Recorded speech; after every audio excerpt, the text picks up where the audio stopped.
వెంకటేశ్వర గారి ఇంట్లో భజనలు అయ్యేవి. అప్పుడు మేము పిల్లలం, మేము కూడా భజనకి వెళ్ళేవాళ్ళం. ఎందుకు వెళ్ళారు అంటే ప్రసాదం ఇస్తారని. అక్కడ మనకి తాత రామలక్ష్మి గారు ఉండేవారు, ఆవిడ ప్రసాదాలు చేసేవారు. అవి తినొచ్చని ఉద్దేశంతో వెంకటేశ్వర్లు దేవశెట్టి వెంకటేశ్వర ఇంటికి వెళ్ళేవారు. అప్పుడు కన్వీనర్ ఎవరంటే అందవూరు మోహన్ రావు గారు, ప్రేమకుమారి వారి దంపతులు అప్పుడు కన్వీనర్. మరి అలాంటి రోజుల్లో అక్కడ అదేవిధంగా అక్కడ సేవ చేసేవారు. నాకు కొన్ని పేర్లు గుర్తున్నాయి. అందులో మన కెంగువ రాములు గారు, అంటే కెంగువ సోమేశ్వరరావు గారి తండ్రి గారు.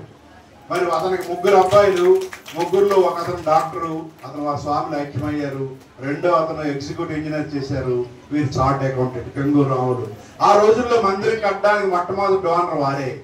మరి అలాగే ఈ రోజుల్లో మందిరం కడుతున్నామంటే వారే ముందుకు వచ్చి ఈ విగ్రహం అనేది ఇటాలియన్ మార్పుడిది. మీకు రాజాంలో జిఎంఆర్ మందిరానికి బసవరాజు గారు కూర్చొని నిలబడి, బసవరాజు గారు వారు జిఎంఆర్ మందిరం తెప్పించారు. అది చూసి అలాంటిదే కావాలన్నాం. ఇది ఇటాలియన్ మార్బుల్, ఇటలీ నుంచి వచ్చిన అద్భుతమైన విగ్రహం. దానికి 10 లక్షలు అయింది.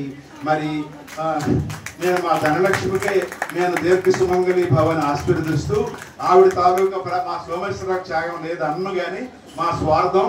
సో కాబట్టి వారు 10 లక్షలు ఇచ్చి ఈ చక్కనైన విగ్రహాన్ని మనకి ఇచ్చారు. అంతేకాదు ఇక్కడ మనకి అందవరపు అబ్బాయి గారు, మరి సూర్యకుమార్ గారు, అదేవిధంగా మన బొచ్చి అబ్బాయి గారు, వారి దంపతులు సురేష్. అదేవిధంగా మనకి ఈ బుచ్చి అబ్బాయి గారి తాలూకా మామయ్య గారు నర్సనపేటలో ఉంటే నేను ఒక మీటింగ్కి వెళ్ళాను. వెళ్తే నా చేతిలో ఒక కవర్ పెట్టారు. అదేంటంటే 1,00,000 రూపాయలు. మనం అడగల, అతని దగ్గరికి నేను అడగల. అంటే ఈ విధంగా ఈ